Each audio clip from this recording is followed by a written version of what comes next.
Hello, my movie loving peeps. Thank you so much for clicking on an episode of Side Flick. My name is Chris. I think we're all still a buzzing over the Deadpool and Wolverine thing, but we got so much more things to talk about. And yes, one of those things still will include more Wolverine and Deadpool talk because Ryan Reynolds dropped another video and just overall the fan reactions to this news. Along with that though, we do have some trouble in paradise in the MCU with Kevin Feige and the Blade movie. We got Warner Brothers just taking L after L. Like, how much longer till they just rename it Ella Brothers? I got comedy today, guys. That along with so much more. So many of you guys give me your opinions down below with everything we discuss here today. Some videos to look forward to today is I got done watching the movie Smile. You guys have been wanting my opinion on that, so I'll be posting a review on that. And hopefully now, if no more earth-shattering comic book news drops, the Hellraiser video, where I review and give you my thoughts on the first 4 movies in one video, drops tonight. So be sure you're subscribed and stick around for those videos. But without further ado, let's talk about our first topic. And the first thing I want to discuss here today is discussing a trailer, not necessarily for a movie, but something I am really looking forward to, the Last of Us official trailer. Some of you guys were asking my opinion on this, and I am someone who played the Last of Us games and the second Last of Us game, so I've been highly anticipating what this HBO show is going to look like, but oh, it blew me out of the water once I actually saw some visuals. Not only was I hit with nostalgia of the game, because I played it when it first came out in 2013, which I think it's time for a replay because I've forgotten some things that have happened, but the imagery is so clearly the Last of Us game. The clickers also look perfect. Yeah, I think they obviously nailed this game. Now I'm just wondering if they're going to pull off the story. How many changes are they going to make from the original source material? And me, as someone who's already played the games, know where it's all headed to,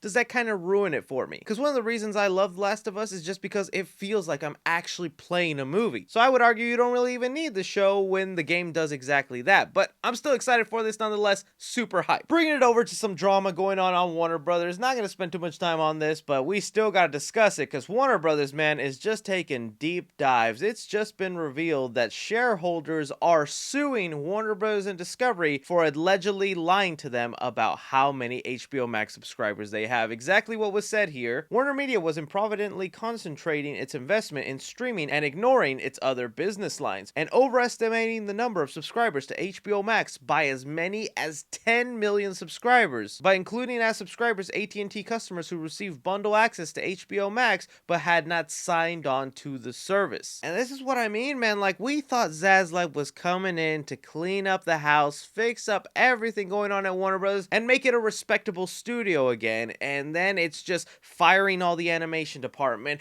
canceling movies so they can be tax write-offs, lying to us about their 10-year plan, and then going, we might be selling to Universal in 10 years. We're just trying to get things to look at least workable here so it's worth something. And now this, like, yeah, the Warner Bros. Ain't gonna be recovering anytime soon. And I feel like a lot of this public damage is also gonna hurt some other stars in Hollywood wanting to work with Warner Brothers. Because I think right now in the movie community, you just have Warner Brothers in the headline and people automatically get an ick. I knew things were gonna look worse before they got better, but when your own shareholders are suing you, man, I mean, I don't know what else to say. Throwing it off to you movie fans, how do you feel about Warner Bros. And Discovery constantly being in this bottom rut state? Something else that I wanted to talk about here that I do want to say, take it with a grain of salt, but it still seems like a very likely case for the next Captain America movie. It's being heavily rumored by some sources that Captain America New World Order, featuring Sam Wilson as Captain America, will bring in MCU character appearances for the Hulk, She-Hulk, and so many other Hulk characters. Now, this would have been a surprise if we didn't know that the villain of this movie was actually the leader, and that is the villain that was teased all the way back to the Incredible Hulk movie being a Hulk villain. I think a lot of people were surprised when they're like, oh, he's gonna fight Sam Wilson, Captain America?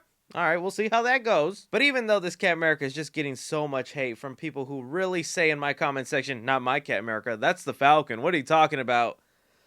Oh, geez, this job sometimes, man. I think there is a great story to be told here with Sam Wilson's Captain America. Now that he feels he's earned the shield through the events of Falcon and Winter Soldier, I wanted to see what it was like for him to become a leader. To now that he's picking up that shield, putting his face out there, running the Avengers and all that, I wanted to see his struggle of filling the shoes of Steve Rogers, because we know those are some big shoes to fill. But now I'm getting strong Ragnarok vibes in here, where this is basically 2 different types of movies in one. We're getting a Captain America movie and a Hulk movie mushed together, same way we got a Thor movie and a Hulk movie mushed together. And while I could still really enjoy Ragnarok, I think anyone would argue I would have rather have seen a Hulk solo movie that dealt with more of the events of Planet Hulk. But because of the distribution rights with the Hulk, that was impossible, so Marvel was kind of forced to do that. We've been hearing rumors that the World War Hulk movie is like on the horizon, and pretty soon Marvel is gonna get those rights so that they can make a solo Hulk film. But to me, it now feels like they're gonna use Captain America 4 as a stepping stone to that, and I feel like it might lessen the impact of Sam Wilson's journey as Captain America in his solo film, kind of in the same way Wanda did that for Doctor Strange 2. Now don't go attacking me, Wanda fans. I'm a big Wanda fan too. That, and along with my other problem with the MCU right now, is everything feels like a lead up, build up to something, and not in a way that it really feels like it's flowing the story. You used to have a small buildup like in phase 2, phase 1 of the MCU, where yes, you're introducing the little Infinity Stones, hinting out to Thanos being in there, building to something, but the overall movies still remained intact with that one story you were telling. Now, it feels like most of the movies focus so much on the building up and kind of put in that story arc last. And that's what I mean what happened with Doctor Strange. He didn't really have much of a story arc in that film. It was very much Wanda's journey, setting up what happens to her, because no way she's dead. We're going to figure out those answers someday. Setting up the multiverse and incursion, and it's like, man, what happened to them good old one-off stories of these solo characters? So that's really my concern with Captain America 4. I don't want it to feel like just a stepping stone to World War Hulk. I want it to feel like a Captain America movie that maybe hints to that happening in the future. I throw it off to you guys. What do you think about my concerns with Captain America 4, and do you think these characters are showing up in that movie? Continuing with more trouble in paradise with the MCU and Kevin Feige, it just got reported late last night after everyone was going crazy with the Wolverine and Deadpool news that the director of the upcoming Blade movie that was set to start filming this November has dropped out. Now, the exact reasoning they give here in the article is because of scheduling conflicts, because the movie kept getting pushed back and different dates were being attached. The director was just no longer available. A director who's up and coming, barely has any credits. I don't see what project you would be like, Marvel, I gotta say no. Gotta make these episodes of TV. Like, no, this guy did not drop out because the schedules didn't align. That seemed very fishy. If you're someone up and coming and you landed a Marvel role, you'll miss your mama's funeral for that. That's just the truth. So then it was kind of no surprise when almost like an hour later from that article dropping, a credible insider in the industry, Jeff Snyder, came out and reported why exactly the Blade movie lost their director. And oh man, it's showing us some of the weaknesses that the MCU is currently having. To quote the reporter, he said exactly, "I'm told that the current Blade movie is roughly 90 pages and features exactly 2 lackluster action sequences. Mahershala is said to be very frustrated with the process. Feige is said to be spread too thin, but hey, that's just what the sources are telling me. Don't shoot the messenger." So what has come down to here is that in this 2-year time span that this director and writer were supposed to be coming up with the movie, they came up with only 90 pages of a script, with, mind you, is like the bare minimum of pages you need to make a movie in Hollywood, and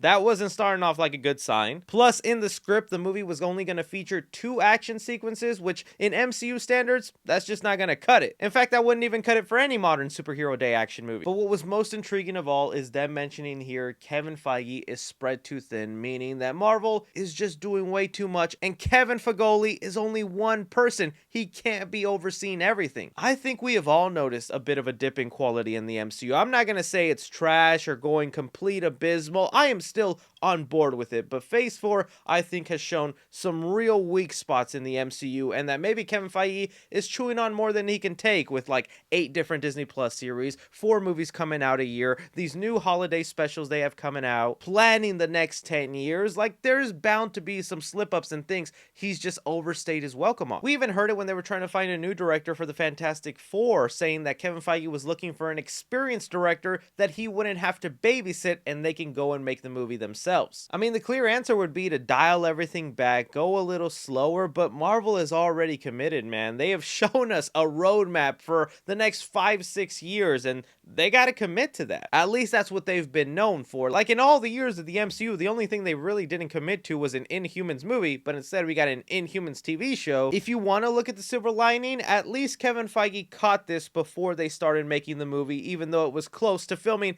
in November, a couple months away. What if Feige was too busy dealing with Fantastic Four, Deadpool, the Thunderbolts movie, and was like, "Ah, we'll just have a Blade movie that's short, 2 action scenes. Hopefully we make it work because people love the MCU."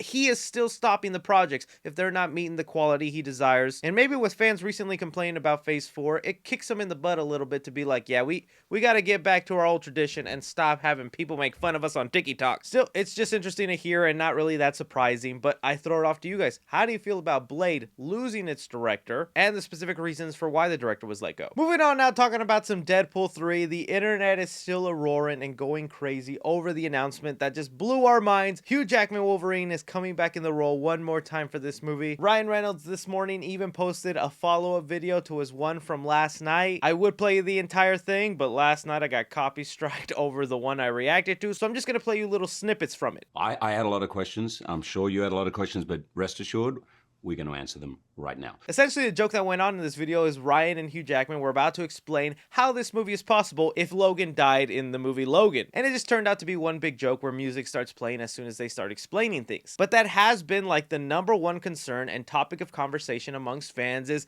does Deadpool 3 ruin the legacy of Logan? And look, I've talked about this briefly in my video when this news was first announced. I knew some people were going to bring that up, but to me, it doesn't ruin it. Even in this video, they talk about that being its own separate thing and they're not going to touch it. How is Wolverine alive Yeah. after Logan? Logan takes place in 2029, totally separate thing. Logan died in Logan. Not touching that. Which you could really interpret that whatever way you want, saying that since this takes place in the future, couple years in the future, if Deadpool 3 is set in like the year 2024, that Deadpool 3 is a prequel and you can still consider Logan as the ending of that timeline. Or the thing I most want to consider with Ryan saying that its own separate thing, it's not connected, saying that it's in its own timeline, because in Logan, they had a scene where Wolverine is holding a couple of comic books and implies that all the previous movies didn't actually happen and they were just exaggerated stories of their adventures. So why can't we let them have some fun in Deadpool 3? Like, just seeing them goof around with each other, I can't wait to see them actually do that in costume. The other thing we gotta discuss here today is this still falls in line with the rumors that we've been hearing of why Marvel hasn't really been introducing